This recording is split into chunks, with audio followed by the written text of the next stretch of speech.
segundo bimestre, né? Isso. Certo. Tá, já. Vamos começar a aula.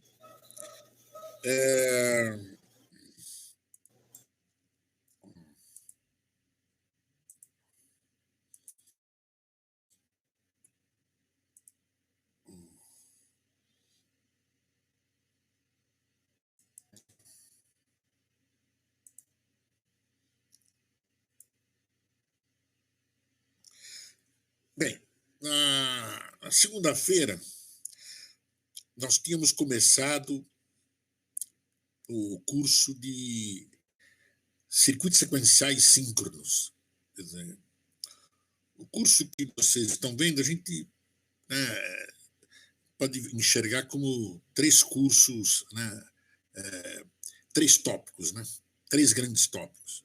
Circuitos combinacionais, circuitos sequenciais assíncronos e circuitos sequenciais síncronos. Né? Então, nós entramos agora nos circuitos sequenciais síncronos. Né? Implementar uma máquina de estado finito síncrona, né? O procedimento é parecido, né, como a gente já viu na segunda-feira, com o assíncrono. Muda algumas coisas. Por exemplo, na arquitetura, por exemplo, né, aparece agora explicitamente, né, um bloco a mais, que é a memória. Quer dizer, existe explicitamente uma memória para armazenar os estados, enquanto que no assíncrono, não. Os estados eram armazenados simplesmente pelas realimentações do circuito. Né? Aqui não, aqui tem explicitamente. E essa memória ela é formada, composta de flip-flops. Né? Então, para cada variável de estado, eu tenho um flip-flop. Né? Então, se eu tenho 30 estados, eu preciso de 5 variáveis de estado. Então, eu vou ter 5 flip-flops. Né? E a gente viu também, né, o procedimento. Né? Então, o procedimento é parecido, né? E muda alguns detalhes. Por exemplo, aqui, que é importante, aqui não é mais a tabela, né, a tabela primitiva de fluxo de estados, não é mais, é diferente a tabela. Né? A tabela de transição de estado, seja ela muro ou milha, é diferente. Aqui desaparece o conceito de estados estáveis e instáveis, que a gente tinha. Né?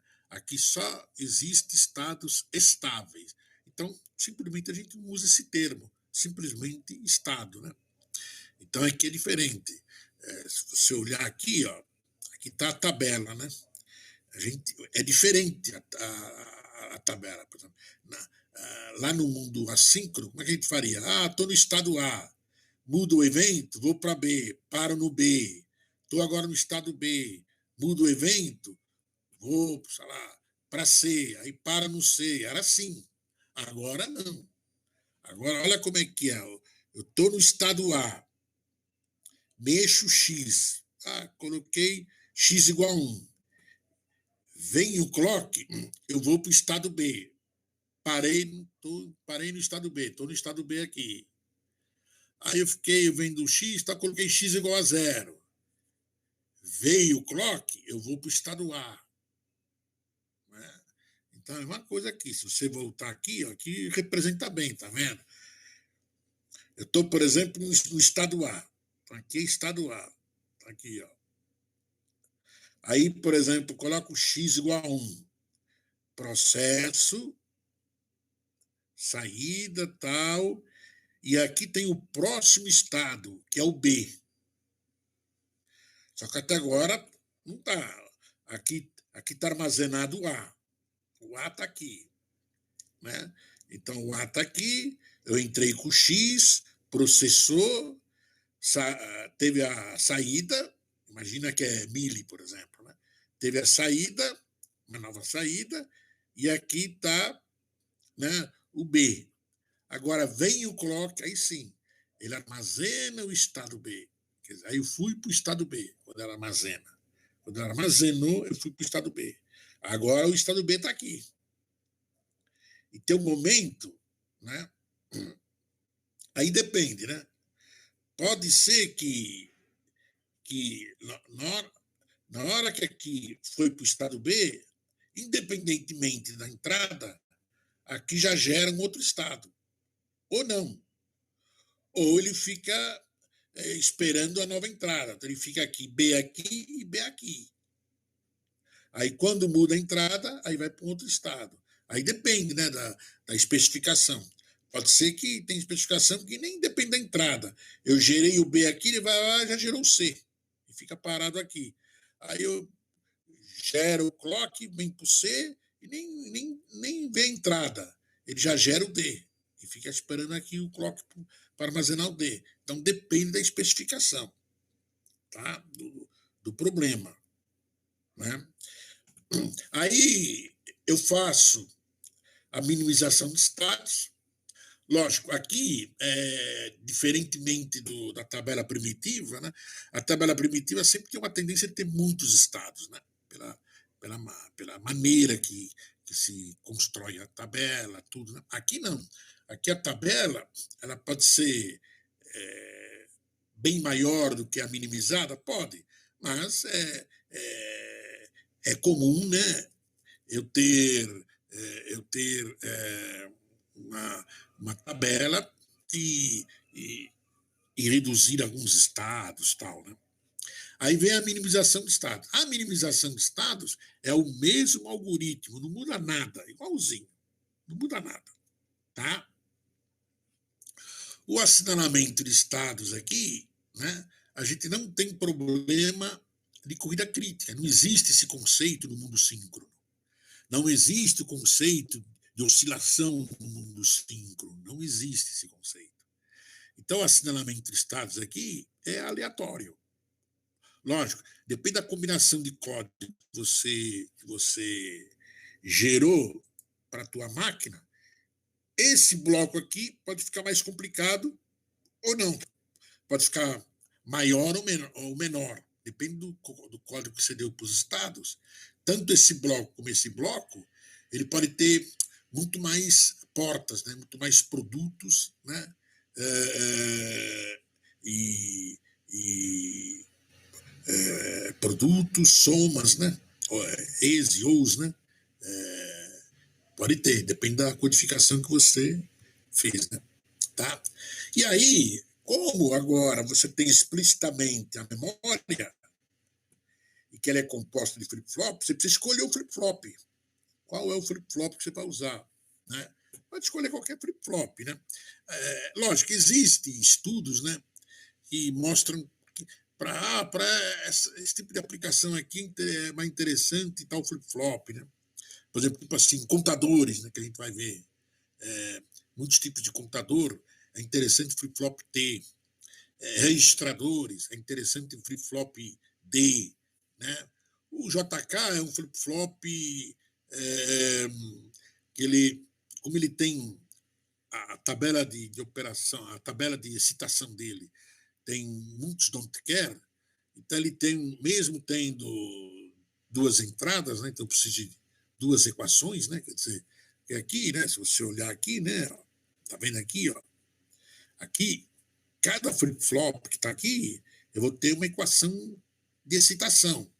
No JK, como ele tem duas entradas, eu vou ter duas equações para cada flip-flop. Então aumenta aqui o número de equações quando é JK. Só que é o seguinte, como o JK tem muito don't care, pode ser que o aumento de equações não significa automaticamente um aumento de portas.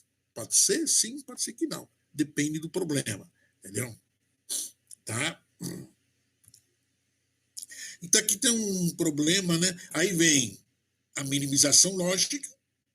Aqui também é uma minimização lógica convencional, não precisa se preocupar com nenhum tipo de hazard lógico, né? E depois o mapeamento tecnológico, né? Para nós aqui, o mapeamento tecnológico é simples, né? Simplesmente, se a gente tem uma porta grande, a gente quer decompor a porta, decompõe numa forma sem se preocupar com, com otimização, né? Mas existem algoritmos complexos na área de mapeamento tecnológico. Nos anos 70, nos anos 80, muita gente fez doutorado propondo algoritmos para mapeamento. Aqui, todas essas etapas aqui são etapas de pesquisa, né? Minimização de estados gerou muitos doutorados ao longo de 50 anos, né? Desde os anos 60, né? Minimização de estados. Mesma coisa assinalamento de estados, mesma coisa minimização lógica, mesma coisa mapeamento tecnológico. Essas 4 tarefas aqui são tarefas que a gente chama de complexidade, né, exponencial, NP completo. Então, dependendo da minimização de estados, dependendo do número de estados e de transições de estado, você pode esquecer o computador, entendeu? Para minimizar. Mesma coisa o assinalamento de estados. Depende do número de estados que você quer codificar, você tem que achar a melhor combinação de códigos para um conjunto de estados. Isso é um problema NP completo. Mesma coisa minimização lógica, né?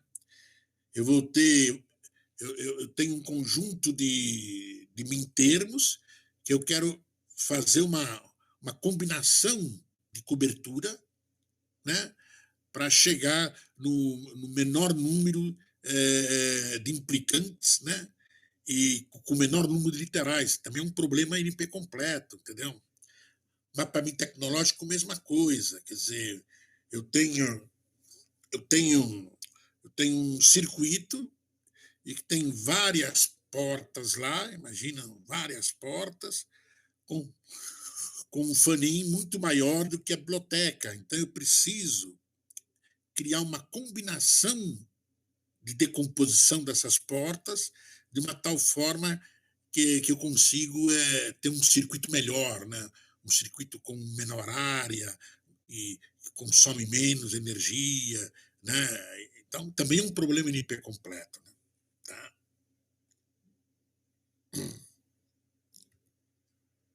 Então, a gente começou aqui, né? Um problema, que é o detector de 3 uns consecutivos, né? Esse é um problema do laboratório. Esse problema aqui é do 6º laboratório. Esse problema aqui, quer dizer, teoricamente, vocês eram para fazer esse laboratório, né?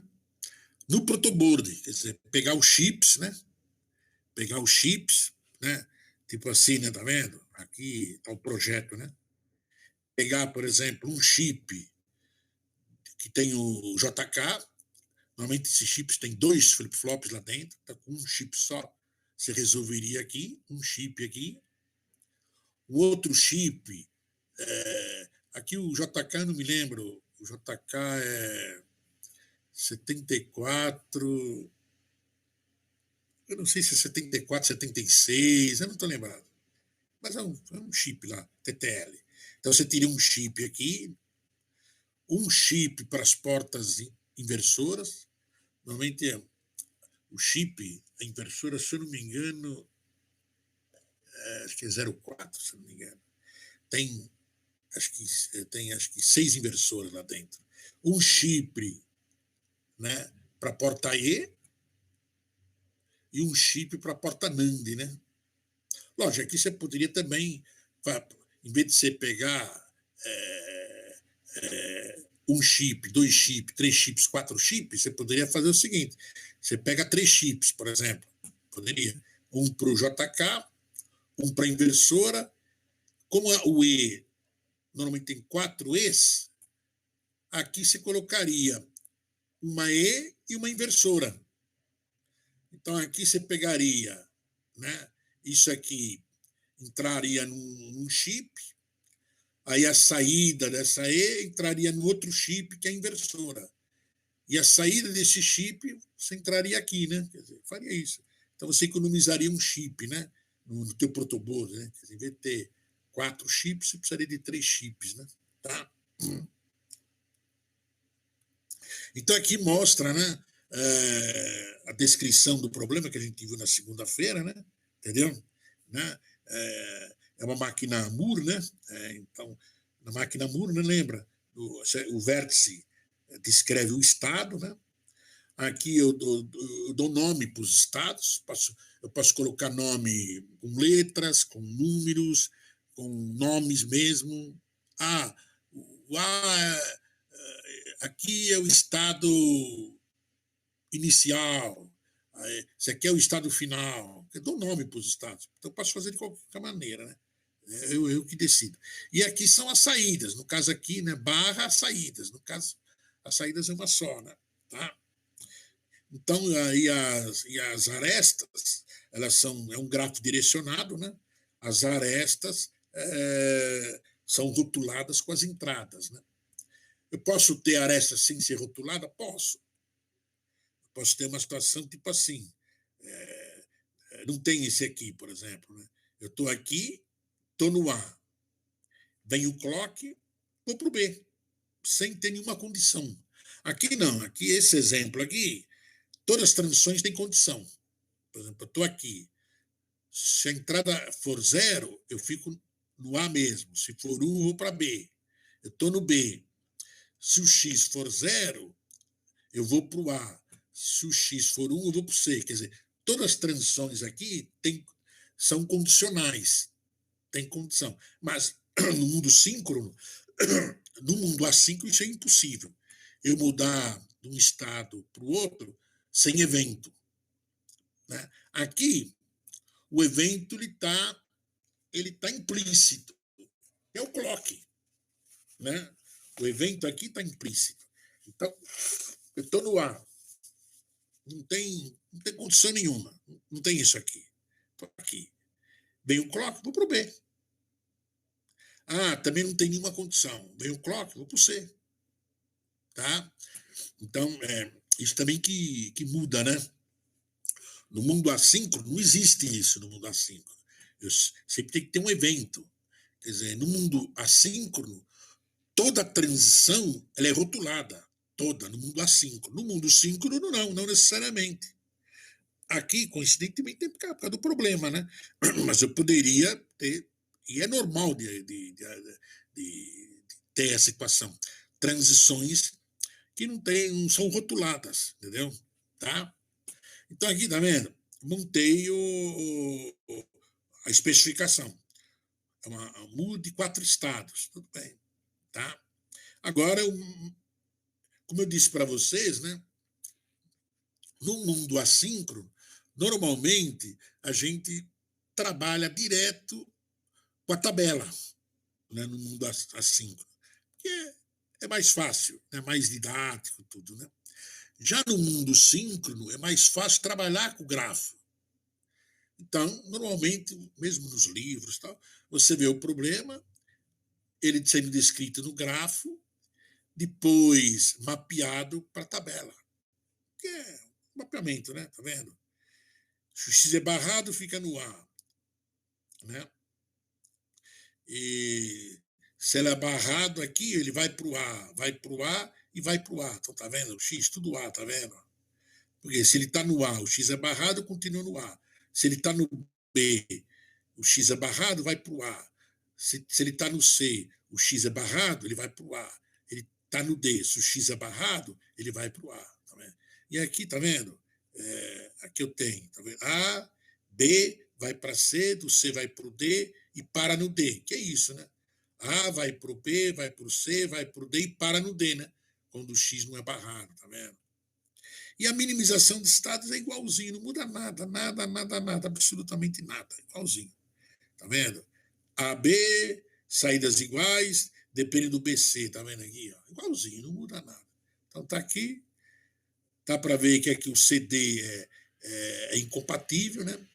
Aqui fica incompatível, né? Como o BD é incompatível, aqui fica incompatível também, né? E e o BC, né? E o BC aqui, né? E o BC, como é compatível, aqui também é incompatível. Então fica tudo X. Quando tudo é X, isso aqui já está minimizado. Você já, ao descrever o teu, a tua especificação, você já descreveu ela na forma mínima. Né? Isso acontece. Né? Não é comum de acontecer, mas acontece. Né? Aí vem um assinalamento de status, que é chutômetro. Né? Então tá aqui, tá vendo? O estado A, como eu tenho 4 estados, né? Eu tenho 4 estados aqui, eu preciso de 2 variáveis de estado. Aqui é certeza, não é como no mundo assíncrono, que eu não posso garantir, tem 6 estados. Então vou precisar de 3 variáveis de estado. No mundo assíncrono não dá para garantir isso. Por quê? Porque como tem que satisfazer o conceito de corrida crítica, não significa que eu sempre consigo usar o mesmo número de variáveis de estado para assinalar os estados. No mundo síncrono, não, isso é certeza. No mundo síncrono, como não tem por onde cuidar crítica, não é certeza. Eu tenho 6 estados, tenho 8 estados, não interessa. Sei, 3 variáveis de estado é o suficiente para codificar os estados. Tá? Então, como eu tenho 4 estados, 2 variáveis de estado. Aqui foi chamado de Q1 e Q0. Aí. E está o código. Uma combinação de códigos foi realizada no chutômetro. O A foi atribuído 00, o B 01, o D 11 e o C 10. Pronto. E aqui está os próximos. Aqui é estado presente, né? Esse conceito é o mesmo lá do mundo assíncrono, né? Estado presente e próximo estado. Isso é igual, não muda nada. Tá? Então aqui eu tenho o estado presente e o próximo estado, né? Tá vendo? Tá? Bem, agora assinalei. Né? Agora, como tem um bloco a mais, que é a memória, eu preciso saber qual elemento de memória que eu vou usar para o registrador de estados. Então, eu escolho o flip-flop. Tá? No caso aqui, foi escolhido o JK. Poderia ser um outro flip-flop. Eu poderia até misturar flip-flop. Né? Isso não é comum aparecer nos livros, né? Mas isso aí é perfeitamente normal. Nessa variável aqui, por algum motivo, para essa variável de estado, por algum motivo, por exemplo, o Q0 eu vou usar flip-flop T. E o Q1, por algum motivo, eu vou usar o flip-flop D. Pode ser assim. Né? Existem até estudos na literatura mostrando que é possível você reduzir o circuito quando você trabalha com vários tipos de flip-flop. Né? Tá? Bem, então, como é que eu vou... Agora, o que eu tenho que fazer? Eu tenho que achar, né, essa aqui, a lógica de citação. Né? A lógica de citação. E depois a lógica de saída. Como eu tenho, né, uma saída só, a lógica de saída é uma variável, é uma equação só. Né? Agora, a lógica de citação, eu tenho 2 variáveis de estado. Né? Como o flip-flop escolhido é JK, eu tenho 2 entradas. Então, eu vou ter 4 equações de citação. Né? Então, por quê? Para a variável Q0, eu tenho o J0 e o K0. Para a variável Q1, eu vou ter o J1 e o K1.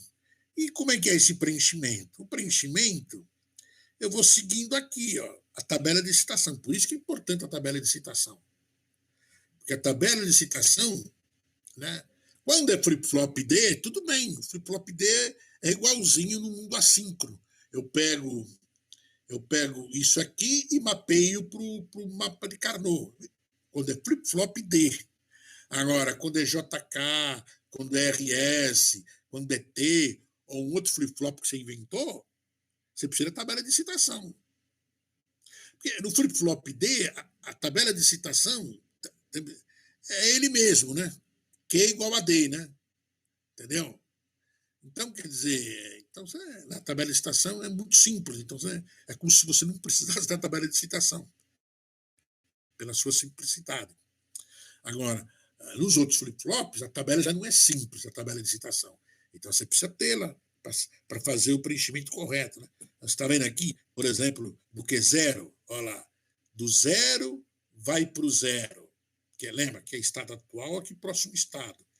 Estado atual, próximo estado, tá vendo? Olha lá, zero vai para o zero, zero vai por um. Então, zero vai para zero, eu coloco, para mim fazer isso, eu posso colocar, eu tenho que colocar na entrada J 0 e na entrada K um don't care. Tá? Então tá aqui, tá vendo? 0 e don't care, tá vendo? E do 0 para 1, tá aqui, ó. Eu coloco 1 no J e don't care no K. 1 no J e don't care no K, tá vendo? Eu vou fazendo isso, tal. Preenchi, tá vendo aqui, ó? Preenchi, fiz a cobertura, preenchi. A cobertura não precisa. É a minimização convencional. Quando o x é interessante, ele vira 1. Quando o x não é interessante, ele vira 0. Então tá aqui. J0 igual a x. Aqui a cobertura, deu isso aqui. E eu repito o procedimento para a variável Q1. Então tem o J1, K1, usando também a tabela de estação. Fiz o preenchimento, fiz a cobertura, está aqui.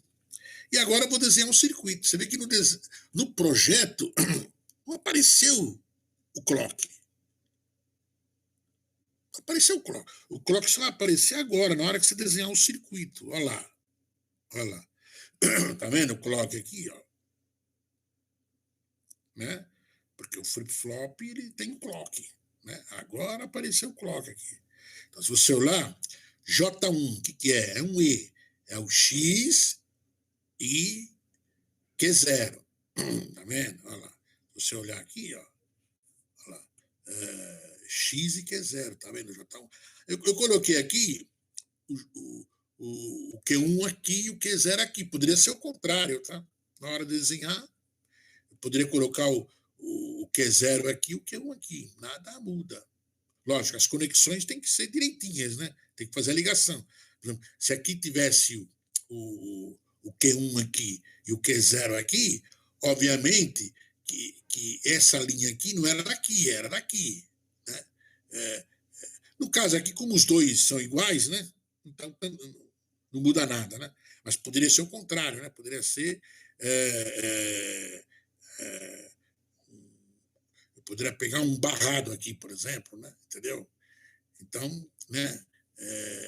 Aqui seria o Q barrado e aqui seria o Q0, né? Tá? Então a ordem aqui não importa, tá? Foi colocado primeiro o Q1 e depois o Q0, mas a ordem não importa. Então, se você lá, por exemplo, o Q0, né? O J0, né? O J0, olha lá, é igual a X, tá vendo? Olha lá. Peraí. J0, tá vendo? Equação lá, igual a X, J0 igual a X, tá vendo? Tá? Então tá aí o circuito. Bem, agora nós vamos pegar o mesmo problema e descrevê-lo na Mili.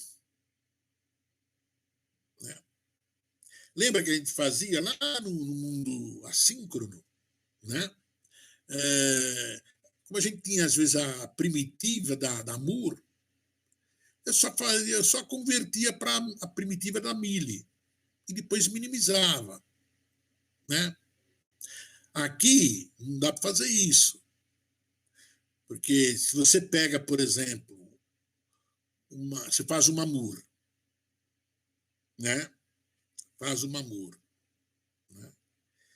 E tenta depois converter para Mili, vamos falar que a Moore é minimizada. Ao converter para mili, não significa milha minimizada.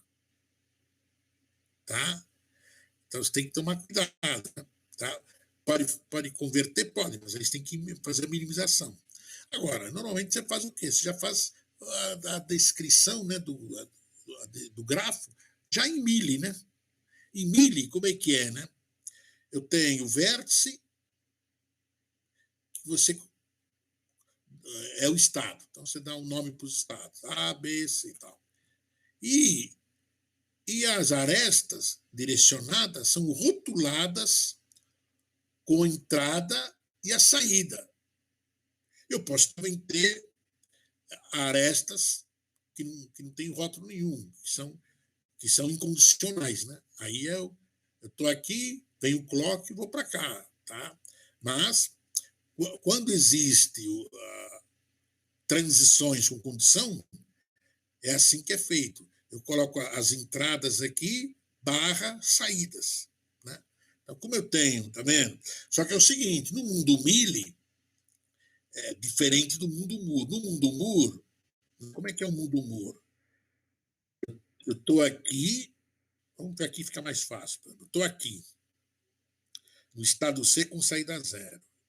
Olha como é que é no mundo Moore. Vem o clock, aí ele vê, opa, X é 1, eu vou para o estado D, quando chegar no estado D, eu começo a processar a nova saída. É um. Na milha é diferente, na milha. Na milha, ó, eu estou no A, estou aqui. Ao mexer no X, eu já estou processando a saída. Entendeu? Ao mexer, tá vendo aqui? Ó, aqui representa bem, tá vendo? Eu estou aqui no C, tá vendo? Estou aqui, estou parado aqui no estado C. O clock não chegou ainda, estou aqui. Né? A borda do clock não chegou ainda, estou aqui. Ao mexer no X, ó, se o X é 1, a saída é 1. Se o X é 0, a saída é 0. A saída está mudando já. Eu estou aqui, ó. Estou no C. Ao mexer na entrada, eu já estou processando a saída, independentemente de onde esteja o clock.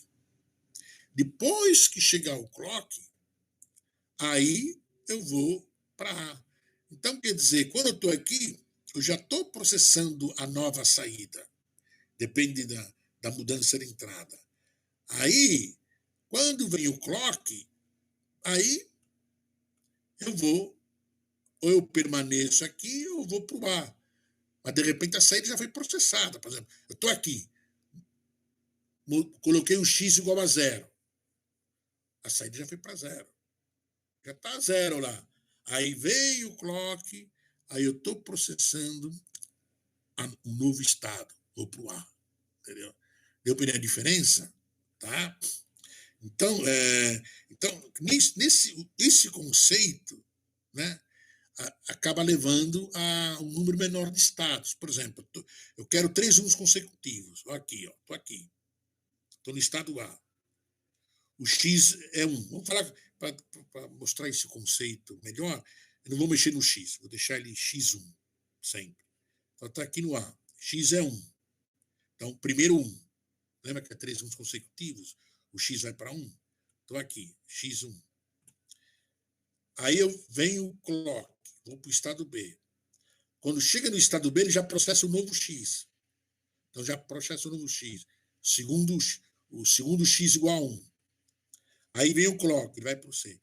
Quando ele chega no C, ele já processa o terceiro X igual a 1. Aí, opa, 3 1 consecutivos. Saída 1. Então, você está vendo? Então, aqui eu usei 2 ciclos de clock apenas. Enquanto que lá eu usei 3 ciclos de clock no outro. Aqui não 2, tá? Por quê? Ele já antecipa a saída, né? Quando chego aqui, né? Cheguei aqui, se o X é 1, ele já, opa, primeiro X, aí vai para o B. Segundo X, ele já antecipa, né? Na hora que você chega aqui, ele já processa a nova saída, tá? Aí terceiro, aí vai no C. Aí ele processa a nova saída, que é o terceiro X. É o terceiro 1. Aí a saída 1. E se você olhar aqui, tá vendo? 1x, 2x, 3x. Tá vendo? Tá? Em termos de saída opa, x é 1, processou a saída. X é 1, tem o segundo 1, processou a saída. X é 1, terceiro 1, processou a saída. Tá? E aqui eu tenho, a tabela, né? Ó, então agora, como é mili, né? Em todo o estado, eu tenho estado e saídas. No caso aqui é uma saída só, né? Então, se eu permanecer no A, eu estou no A e o X é 0, permaneço no A com saída 0, tá vendo? Agora, se o X é 1, eu estou no A, eu vou para o B com saída 0, tá vendo? Eu vou para o B com saída 0. Tá? Eu estou no B, né?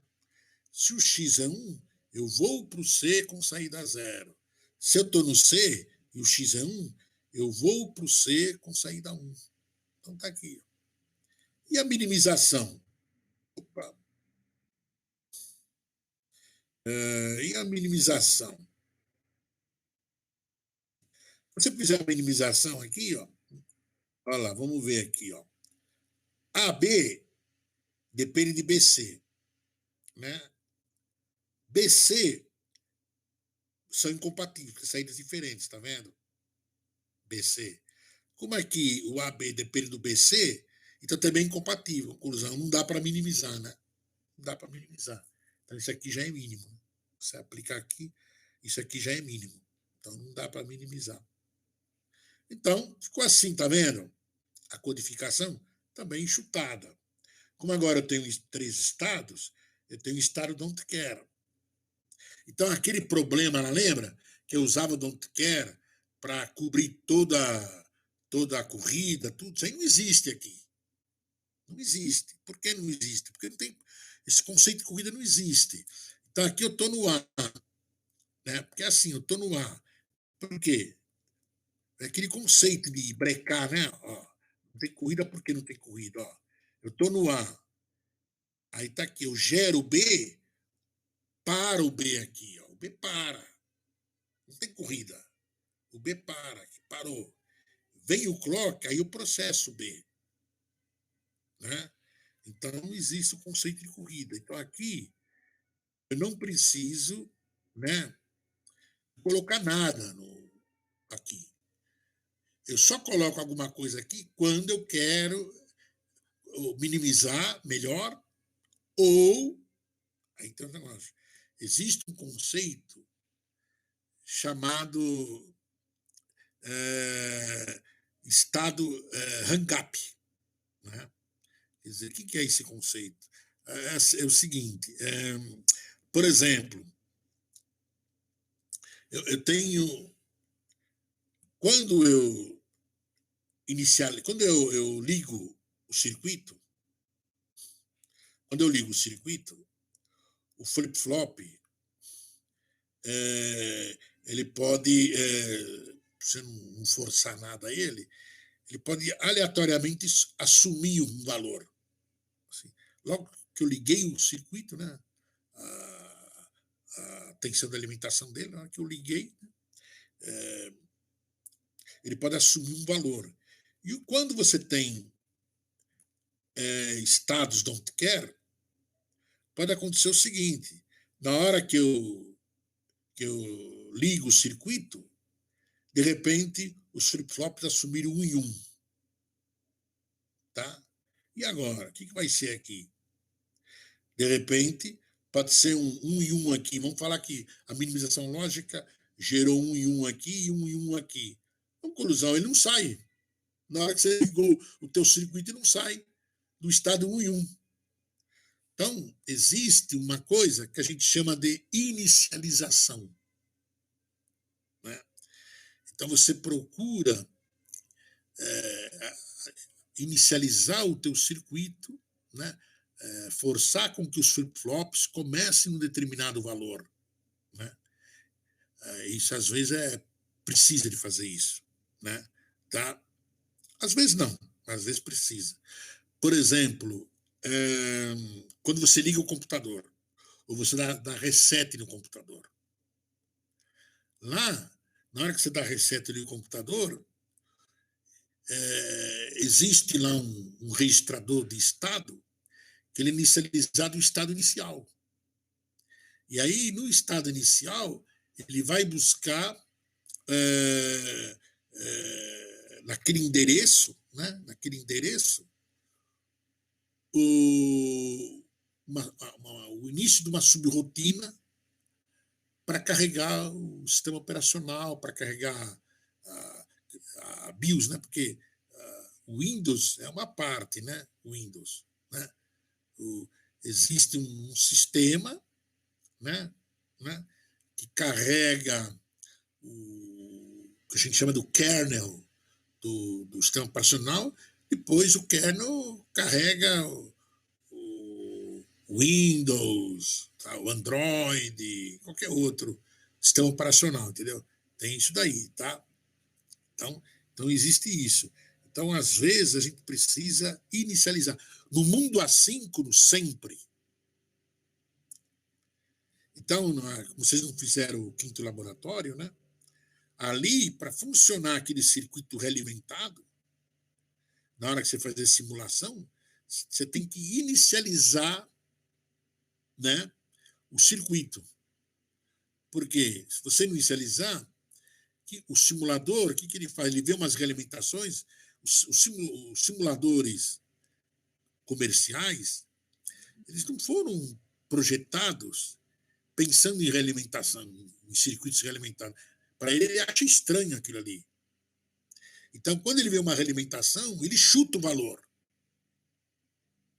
Então, quer dizer, quando vocês forem fazer as simulações do quinto laboratório, vocês vão ter que inicializar, ver assim, opa, vocês vão inserir uma variável no circuito, uma variável de inicialização, e falar assim, ó, e você dá um pulso naquela variável, né? Tipo assim, sabe, um pulso negativo. Ele começa com 1, vai para 0, um pequeno intervalinho de tempo e volta para 1. Esse pequeno intervalinho de tempo é suficiente para com que as variáveis de estado do teu circuito vão para 0, por exemplo. Aí você começa no estado 00, por exemplo. Tá? Então, no mundo assíncrono, obrigatoriamente você tem que inicializar.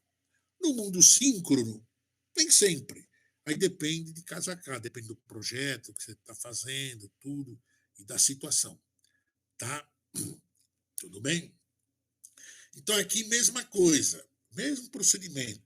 Porque agora, né? Então, eu escolhi o flip-flop, no caso, o mesmo JK, né?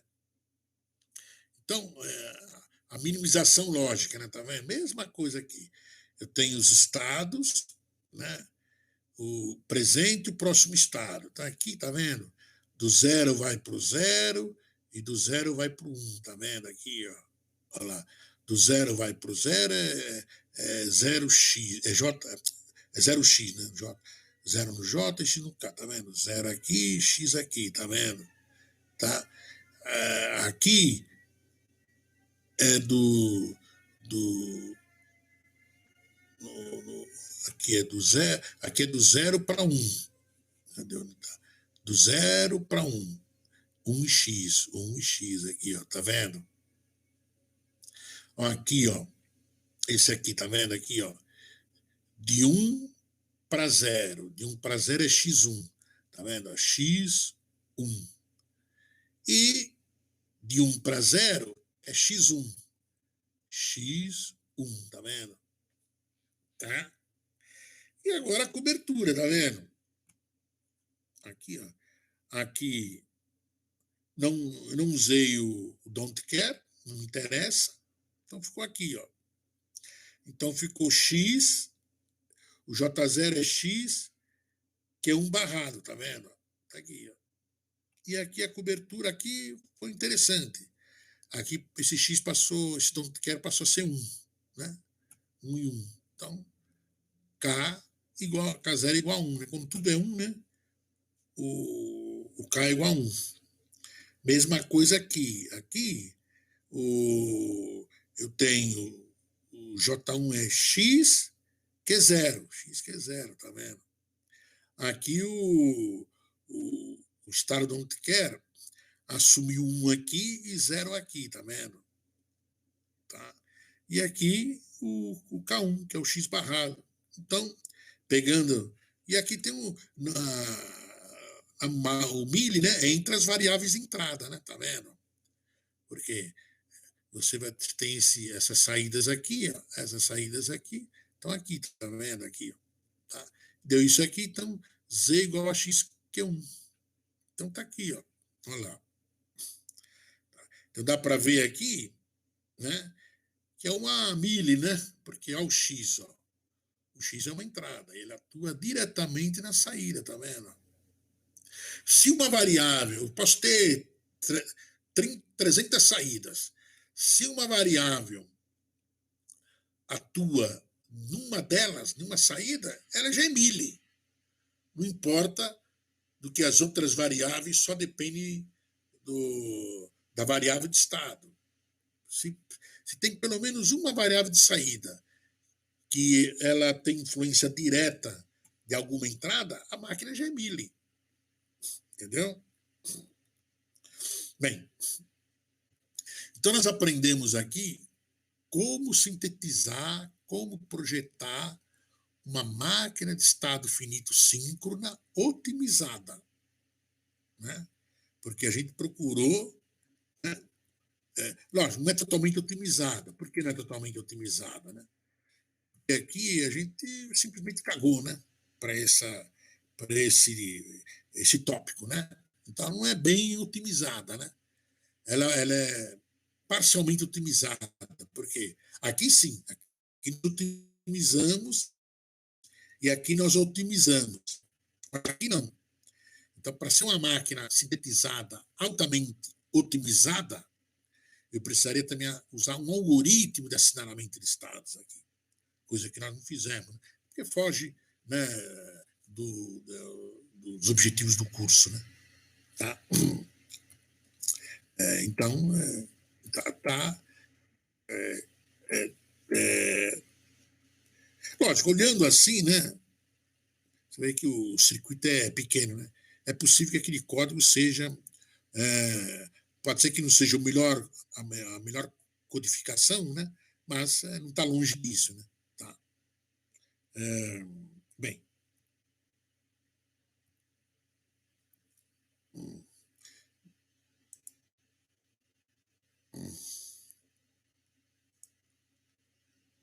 Agora, ó, agora o processo é o contrário. Eu vou fazer análise. No caso aqui, eu tenho um circuito, eu quero a tabela de transição de estados. Agora é o contrário. Então, olhando o circuito, então preciso, olhando o circuito que eu tenho 3 entradas, o clock não é visto como entrada, né? 3 entradas e 3 saídas. E eu tenho 2 flip-flops. Então eu tenho 4 estados. Vou ter 2 variáveis de estado. Então eu vou precisar achar 2 equações de próximo estado. Tá? Outra coisa, a máquina é Moore ou a máquina é Mealy? A gente vai ver. Por exemplo, o Z. O Z, aqui é a variável de estado e aqui é outra variável de estado. O P aqui só depende da variável de estado. O low vem aqui, é uma variável de estado.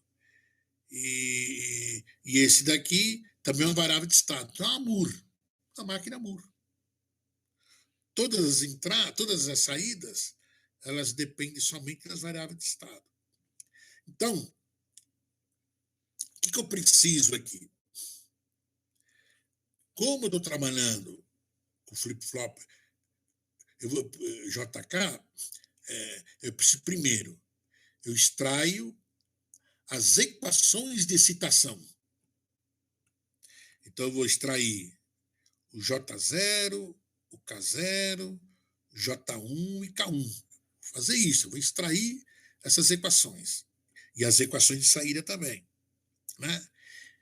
Agora, com as equações de excitação, eu preciso da equação característica do flip-flop. Então, eu preciso da equação, como é JK, eu preciso da equação característica do flip-flop JK. Ah, mas eu não me lembro. Ah, mas você tem a tabela de operações dele. Através da tabela de operações dele, você extrai a equação característica dele. Tá? Então, vamos lá. Vai lá, tá vendo? Então tem aqui, tá vendo? Então, as equações de excitação. O que é o J0? É X, E, Y, ou. Isso aqui vem da onde? Q1 barrado, tá vendo? Então tá aqui, tá vendo? X, E, Y, ou Q1 barrado, tá vendo? E o K1? Desculpa, aqui está ao contrário. Aqui é o flip-flop Q0 e aqui o Q1. Né? E o Q1? O Q0, desculpa. O Q0 o que é? É W. E o que é esse cara aqui? Vem daqui, vem. Q1. Então, Q0 é W, Q1, tá vendo?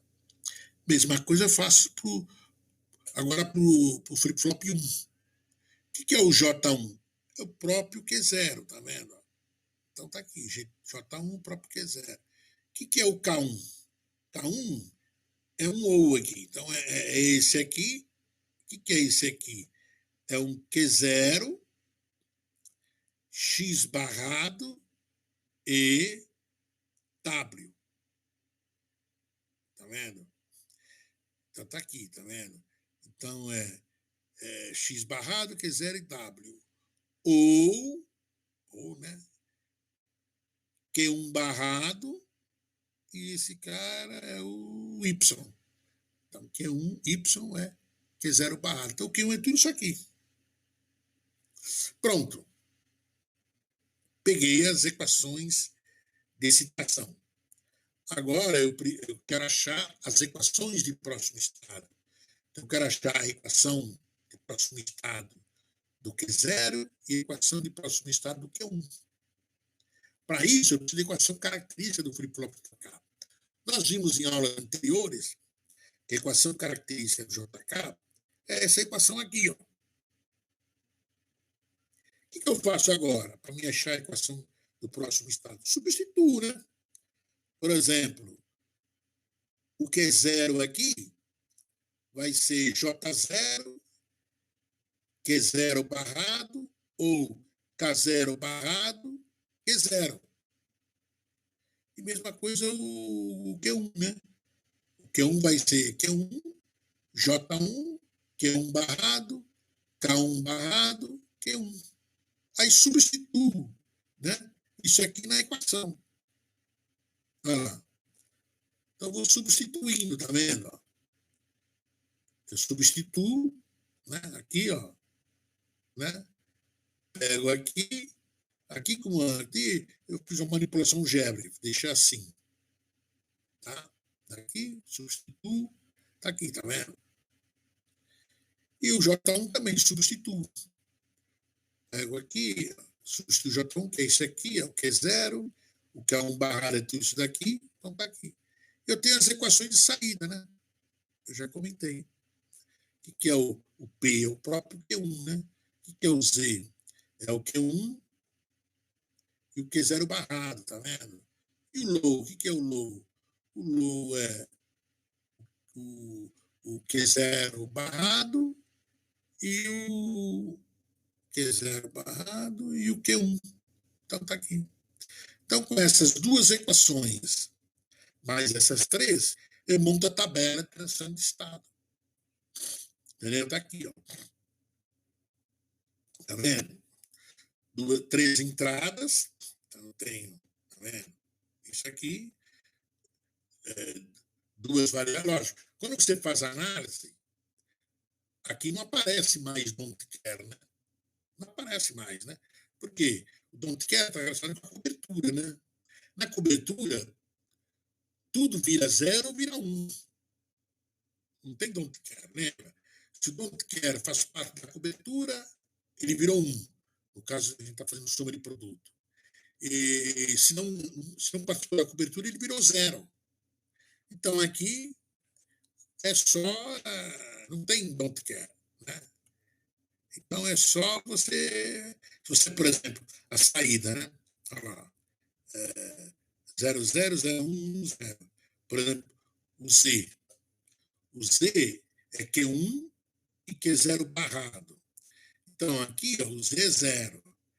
Aqui o Z é 0. Aqui também o Z é 0. Aqui não, tá vendo? Aqui dá 1, porque o Q1 é 1 e o Q0 é 0. Mas barrado dá 1. Então, aqui vai aparecer 1 aqui, tá vendo?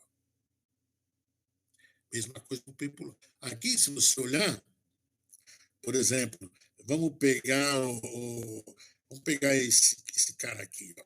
Esse aqui, ó, que é o Q0. Eu tenho essa célula aqui, eu tenho X1, Y1 e W0, né? Estou vendo essa aqui. Então, se você introduzir aqui, ó, o Y é 1 e o Q1 é 0. Então, isso aqui já dá tudo 0. O W aqui é 0, mas é barrado aqui vira 1. E o Q0 aqui, né? E o Q0 é 0. Então, virou 0. Espera um pouquinho. Eu estou aqui e aqui. Mas por que então deu 0? Tem que dar 1. Vamos ver, aqui deu 0. Aqui é 1, mas o Q0 é 0. Aqui o Q0 é 0, mas é 1. E o X é 1. Não deu 1.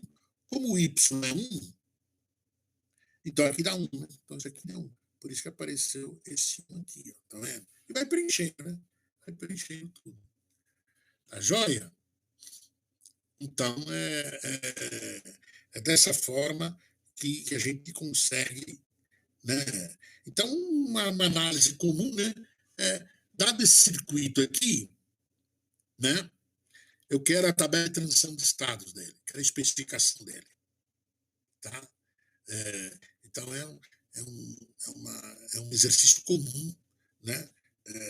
Que a gente precisar fazer, né?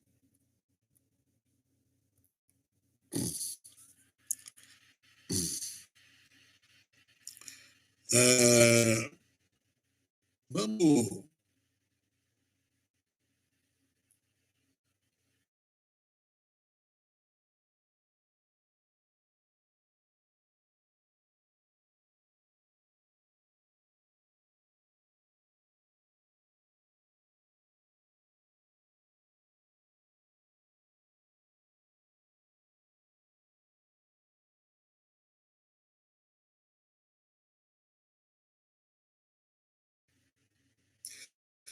A chamada.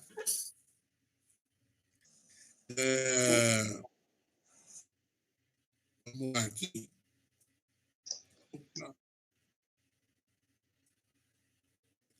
Vamos ver.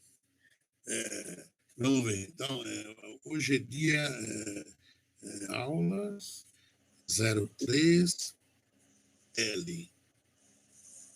Então, o que eu tenho aqui? Tenho o Rafael, né? Eu tenho o Lucas Bastos, eu tenho Pedro Dias,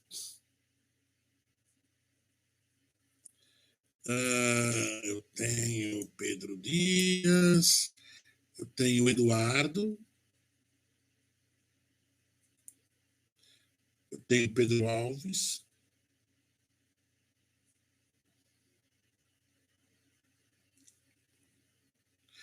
Eu estudei no primário, numa escola chamava Pedro Arburis. Pedro Alves. Aqui, Bruno Lima.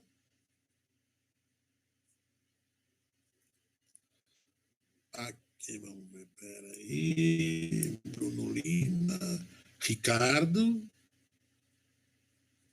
Aqui. Denis.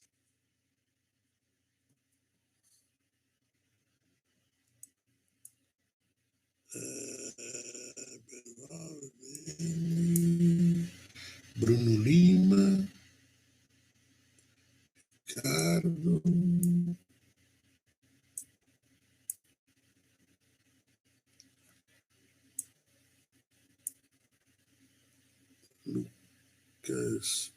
Lucas Bastos. O que mais? Espera um pouquinho aqui. Eu preciso ligar a alimentação. Aqui. Aqui. Deixa eu ver. Aqui é o Igor. Nicolas. Alexandre.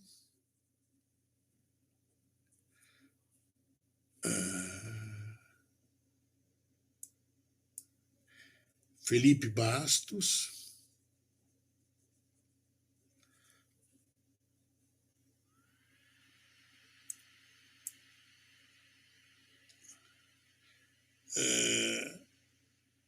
Quem é o Duarte? Como é que ele chama? Por que está VGM? Quem que é o VGM? Acho que é Vitor Duarte. Hã? Professor. Como é que ele. Como é que é o nome primeiro? É Vitor. É o Wilson? Vitor Gabriel. Ah, o Gabriel. Vitor Gabriel. Hã? É Wilson? Vitor Gabriel. Ah, Vitor. Eu não me lembro. Vitor Gabriel, tá certo. Então, vamos ver um outro aqui. O Darcy.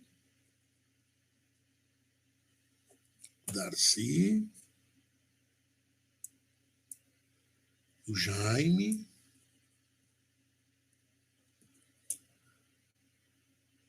O Rafael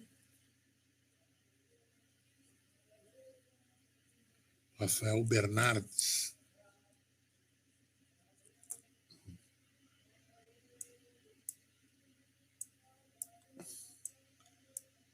Eu falei todos, né? 2, 4, 6, 8, 10, 12, 14, 16, 17. Tá, vamos começar. Então vamos ver a aula. Acho que eu já falei todos. Tá aí.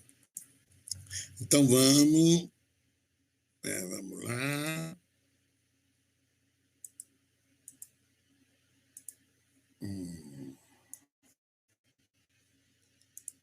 Bem, agora nós vamos ver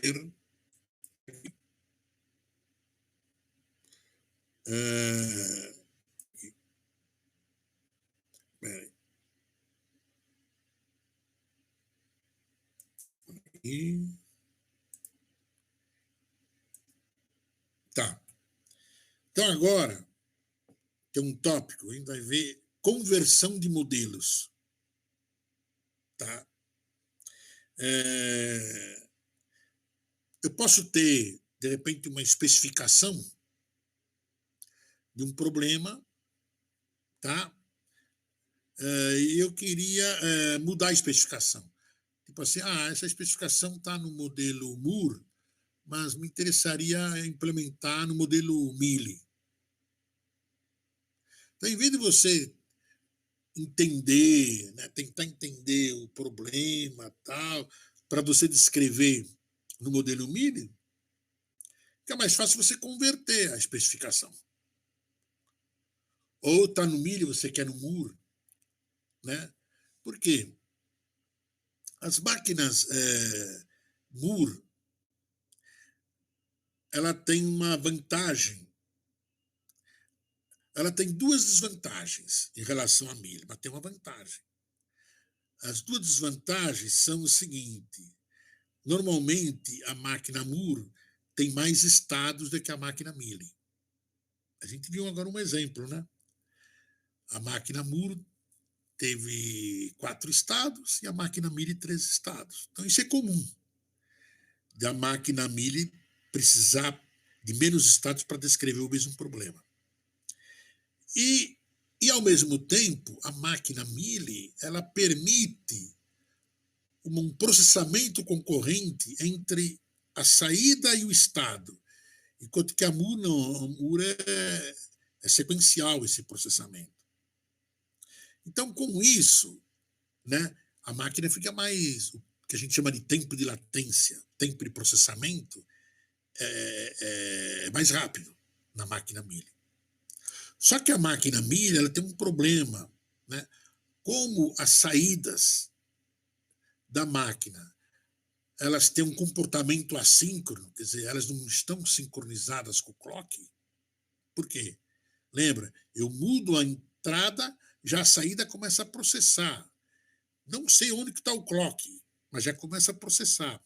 Então, a gente diz que as saídas de uma máquina Mealy é uma saída assíncrona, quer dizer, porque ela não está sincronizada com o clock.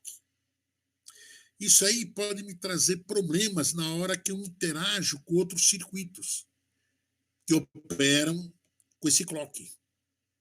Entendeu? Então, o modelo Moore é um modelo interessante, principalmente quando você interage com outros circuitos, porque fica mais fácil a análise, que a gente chama de análise de temporização, fica mais fácil a analisar se a interação entre eles vai ter algum problema de temporização, né? De o sinal chegar antes do que deveria chegar, ou chegar depois, entendeu? A Moore é mais fácil, a Mealy já é um pouco mais, tem que tomar mais cuidado, a Mealy já é um pouco mais complicado.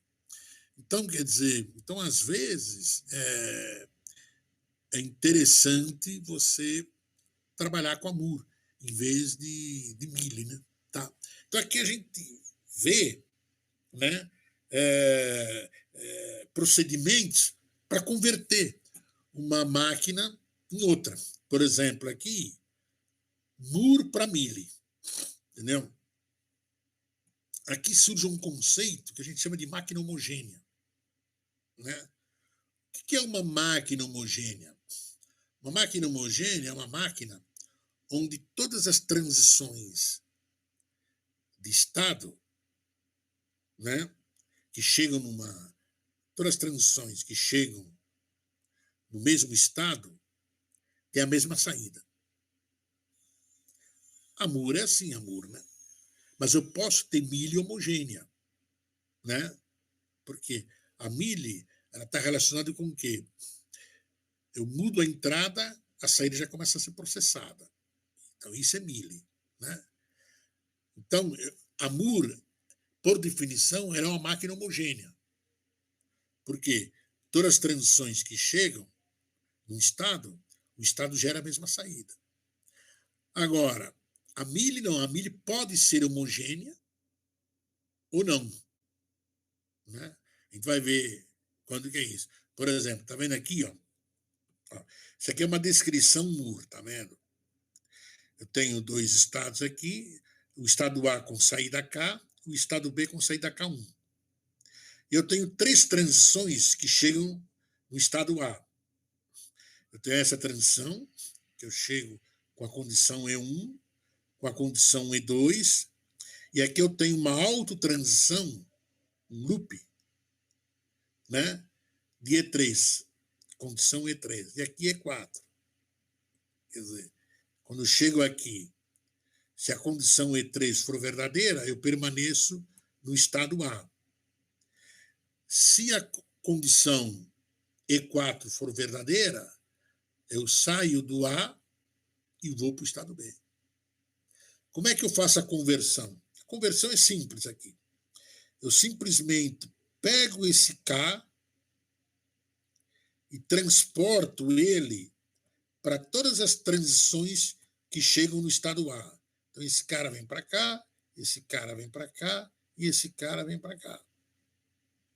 Mesma coisa aqui. Como aqui só tem essa transição que chega, esse K1 vem para cá. Então, ficou assim, tá vendo? Agora virou uma mili, tá vendo? Só que é uma mili homogênea. Por quê? Tá vendo? Todas as transições que chegam nesse estado têm a mesma saída, tá vendo? Tá?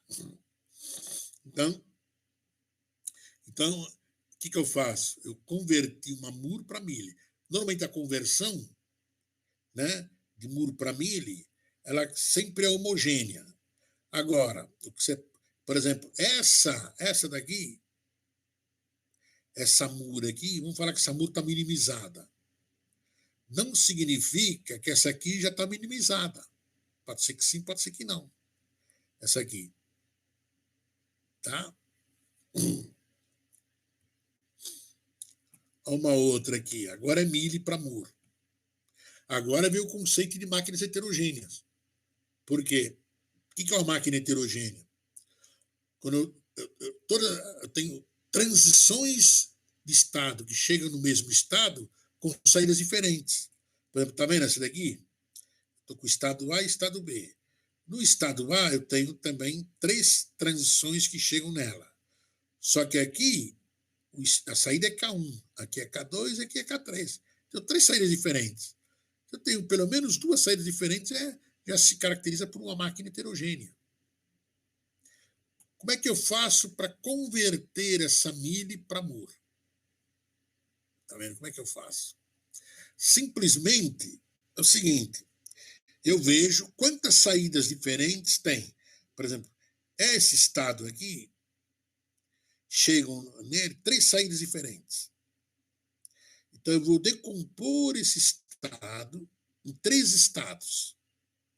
A decomposição está relacionada com o número de saídas diferentes. Então, eu vou decompor o estado A. Então, eu decompus. Por exemplo, chamei esse aqui de A3, A1 e A2. E agora eu faço as conexões.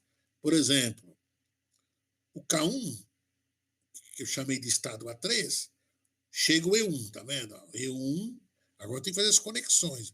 Por quê? Quais são os caminhos possíveis aqui? Ó? Daqui eu vou para cá e depois para cá. Um caminho possível. Outro caminho possível. Daqui eu vou para cá e vou para cá. Depois eu vou para cá. Outro caminho possível. Outro caminho possível. Aqui eu vou para cá e vou para cá. Outro caminho possível. Daqui eu vou para cá e paro aqui, depois vou para cá. Então, olha quantos caminhos eu tenho. Todos esses caminhos eu tenho que descrever. Por exemplo, está vendo aqui? A1 cheguei aqui. Aí eu tenho 2 opções. Se for E4, eu vou para cá. Se for o E3, eu vou para cá. Tá vendo? Olha o E2. O E2 cheguei aqui. Se for E4, eu vou para cá. Se for E3, eu vou para cá. E aqui, eu estou aqui. Se permanecer o E3, eu fico aqui. Quando vier o E4, eu vou para cá. Então, você vê que eu estou...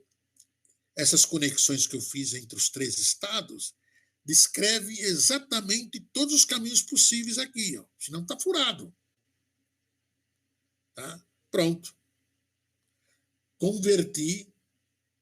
Né? Você vê que aumentou o número de estados, tá vendo?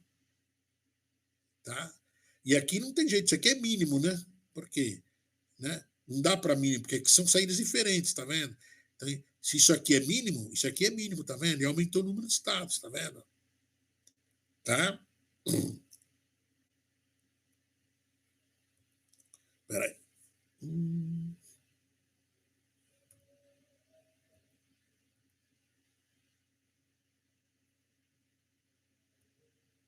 Então tá aí. Então aqui, outro exemplo, ó, de mili para mur, tá vendo? Eu tenho isso aqui, Só que agora eu tenho 3 transições, mas eu tenho só 2 saídas diferentes. Então, o que eu faço? Quais são os caminhos que eu tenho? Como são 2 saídas diferentes, eu decomponho esse estado A em 2 estados, tá vendo? A1 e A2, que foi chamado aqui. Então, quais são os caminhos? Então, o A1 foi atribuído a saída K1. E o A2 atribuído a saída K2. Está aqui. Então, agora, eu preciso fazer. Ó. Aqui, daqui eu vou para cá, eu vou para cá, ou daqui eu vou para cá e paro aqui. Outro caminho. Daqui eu vou para cá, ou daqui eu paro aqui. Então, agora, E1, A1, K1. Senão, eu vou para o E4, tá vendo? Então, aqui o Q3 veio para cá, tá vendo? Agora, senão, eu vou para o E3, tá vendo aqui, ó? Eu posso ter esse caminho aqui, se a condição for para o E3. Estou vindo no E2, estou vindo aqui. Eu posso ir para o E4 ou posso ir pelo E3, ficar aqui, ó. Tá vendo? Pronto. Então, agora, esse aqui foi convertido para Moore com esses... Acrescentou um estado adicional aqui, tá vendo? Olha aqui, ó, esse exemplo. Aqui eu tenho... Na verdade, eu tenho 4 transições aqui. Então, eu tenho essas 2 aqui, autotransições. Tá vendo? Eu tenho 4 autotransições, eu tenho 2 saídas diferentes. A divisão, o que importa é a saída. Eu posso ter 500 transições, não importa. O que importa são as saídas para decompor o estado. Então, como eu tenho 2 saídas diferentes que chegam no estado A, eu decomponho o estado A em 2 estados, que eu chamei de A1 e A2. Então, agora, A1, eu posso vir para cá ou através do E3 ou através do E1. Do E3 ou através do E4. Né? Essa autotransição. E aqui o E5. Então, eu tenho esse caminho. Se vier o E5, eu vou para cá. Se vier o E4, aqui também, o E2. Venho aqui. Se depois aparecer o E5, eu vou para cá. Se aparecer o E3 ou o E4, eu fico aqui. Só que são saídas diferentes. Então, dá uma olhadinha. Olha como é que está. Cheguei no E1. Aqui. Se for E4, eu permaneço aqui. Ó. Se for E5, eu vou para cá. Se for E3, eu vou para cá. Tá vendo? Então, tem todas as possibilidades, tá vendo? Agora, o E2, tá vendo? Tem o E2. Cheguei aqui. Se for E3, eu permaneço aqui. Se for E4, eu vou para cá. Se for E5, eu vou para cá. Tá vendo? Então, todos os caminhos possíveis aqui são descritos aqui, tá vendo? Tá?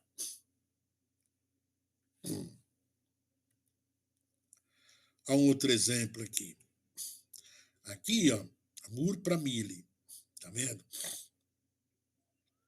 Por exemplo, aqui, esse estado aqui, tá vendo? Né? Esse estado, eu tenho, né? Como é Moore, né? Então, simplesmente, esse cara passa para cá, esse aqui passa para cá, esse cara passa para cá. Aqui não tem nada, está vendo? Não tem condição, né? E esse cara passa para cá, tá vendo? Aqui é o símbolo que não tem condição, né? Quer dizer, quando eu chego no estado C, vem o clock e eu vou para o D. Não tem nenhuma transição condicional, né? Só muda a saída, né? Na hora que eu chego aqui no C, né? Já começa a processar a saída, a nova saída. Né? Tá? Ó, de Millie para Moore. De Millie para Moore, você vê que aqui tem eu preciso identificar quais são os estados heterogêneos. Por exemplo, aqui só tem uma transição. Então, isso aqui é um estado homogêneo. O D só tem uma transição que chega nela. Então, também é um estado homogêneo. Né? Agora, aqui tem duas transições. E duas transições com saídas diferentes. Então, isso aqui é um estado heterogêneo. Esse aqui, mesma coisa. Eu posso ter 500 transições. Se as saídas que chegam nele é o mesmo estado, ele é um estado homogêneo, né? Aqui não, aqui também é um heterogêneo. Por quê? Aqui essa transição tem saída 1 e essa transição tem saída 1, 0. Então aqui o A e o B e D são homogêneos, então não precisa decompor nada, e o C e o B são heterogêneos, não precisa decompor. Então, o B foi decomposto em B1, B2, e o C em C1, C2, está aqui. Ó.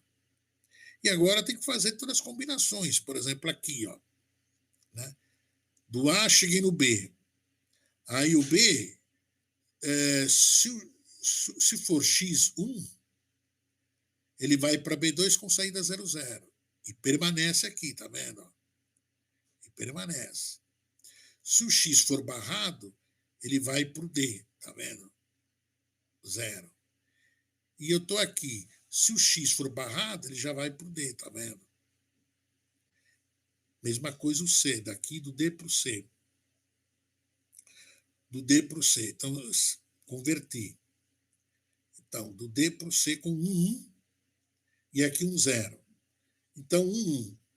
Se o X ou Y for aqui, eu vou para o A. Tá? Eu vou para o A. Então, tá vendo? No caso aqui, XY00, eu vou para o A. XY00, eu vou para o A. Ah, não, é X ou Y. Então, eu vou para o C2, tá vendo aqui? Para o C2. Para o C2, se o X ou Y for 1, eu fico no C2. Se for 0, 0, eu vou para o A, tá vendo? Pronto. Então, eu descrevi todas as combinações, todos os caminhos possíveis, entendeu? Tá?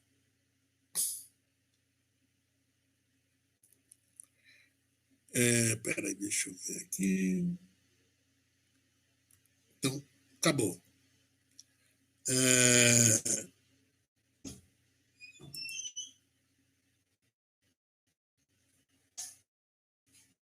Bem, são 11h13, já tem mais 7 minutos de aula, mas a aula desenvolveu bem tudo. Vocês não fazem perguntas, né? Vocês precisam fazer perguntas, entendeu?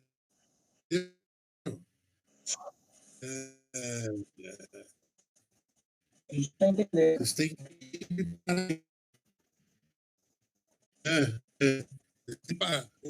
acho que eu não coloquei o Jefferson aqui, não. Jefferson, o Jefferson aqui. Naquela aqui eu não coloquei o Jefferson. Tá joia, deixa eu ver aqui. Agora acho que tudo bem. Jaime. Tá tudo bem. Então tá joia.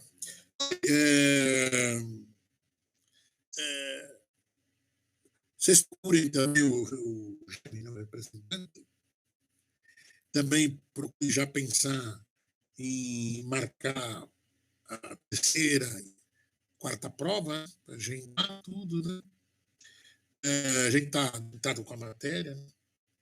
Acho que a gente está tentado talvez umas 4 a 6 aulas, entendeu? 1 a 2 semanas, está adiantado. Provavelmente a gente vai terminar a matéria, né? Tranquilamente na semana. Entendeu? Então, como eu nunca dei aula dessa maneira, né? Eu não sei o ritmo, né? Então, na aula a gente dosa o ritmo, né? A gente para, conta umas abobrinhas tal, e vai, entendeu? A gente tem o ritmo, né? Mais devagar, devagar, tudo. Quem está atrasado, a gente corre um pouco mais, entendeu? E eu não sei aqui, a primeira vez que eu estou lá, eu sei o Rio. Só que a gente está mais adiantado, né? Mas tudo bem. Para vocês, bom fim de semana, tá? E ver se você se cuida, que a coisa tá brava. Tá? Fica com Deus, tá? E até segunda, se Deus quiser.